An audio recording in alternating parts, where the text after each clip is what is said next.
Europe 1.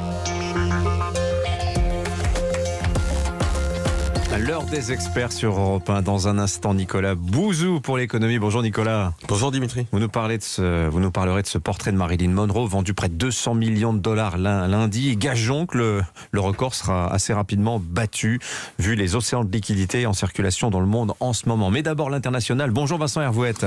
Bonjour Dimitri, bonjour à tous. Là, on va au nord de l'Europe. La Suède, la Finlande sont toutes deux en passe d'abandonner leur neutralité. Oui, alors Boris Johnson débarque tout à l'heure à Stockholm et il ira ensuite à Helsinki. Son voyage a été préparé par toute une diplomatie secrète, des manigances. Ces derniers jours, les députés suédois des commissions de la défense et des affaires étrangères ont conspiré en jurant de garder le silence, le secret, dans des réunions sans téléphone et sans prise de notes. Un accord militaire avec des clauses secrètes est sur le feu. Le Royaume s'apprête à franchir un Rubicon, l'abandon de sa neutralité. Parce que la Suède n'a pas fait la guerre depuis 1814.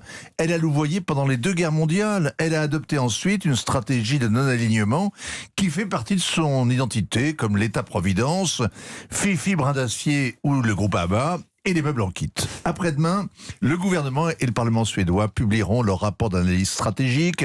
Pourquoi cette remise en cause fondamentale ? Eh bien, à cause de l'Ukraine. Depuis l'annexion de la Crimée, la Suède s'est rapprochée de l'Alliance Atlantique. La petite armée suédoise est moderne, elle a adopté tous les standards OTAN, elle s'appuie sur une industrie d'armement de pointe.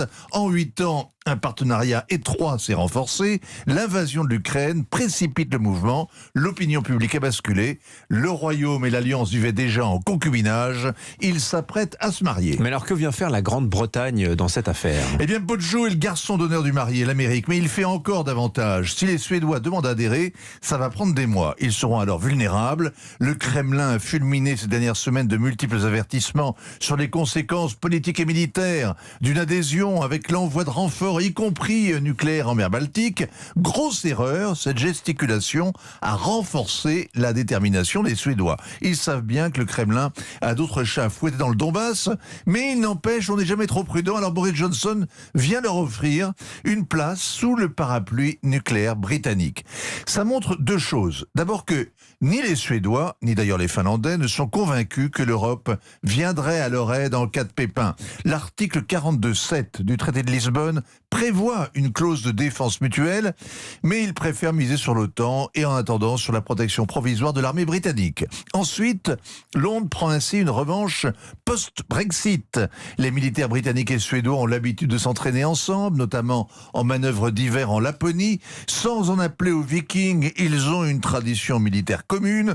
Londres rêve depuis longtemps d'une alliance du Nord avec les pays scandinaves et les Pays-Bas, entre États libéraux qui croient farouchement au libre-échange et qui ont une conception mondialiste des problèmes de sécurité, une alliance fondée sur des valeurs plutôt que sur la géographie comme l'Union européenne. Bon, est-ce que c'est crédible ?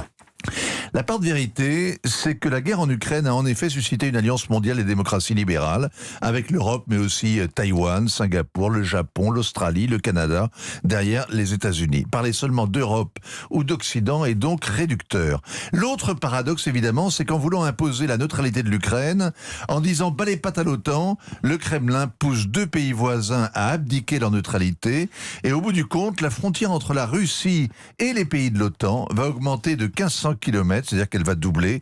À tout point de vue, cette guerre d'Ukraine est un piège. Signature Vincent Hervouette. Merci beaucoup Vincent, 7h16.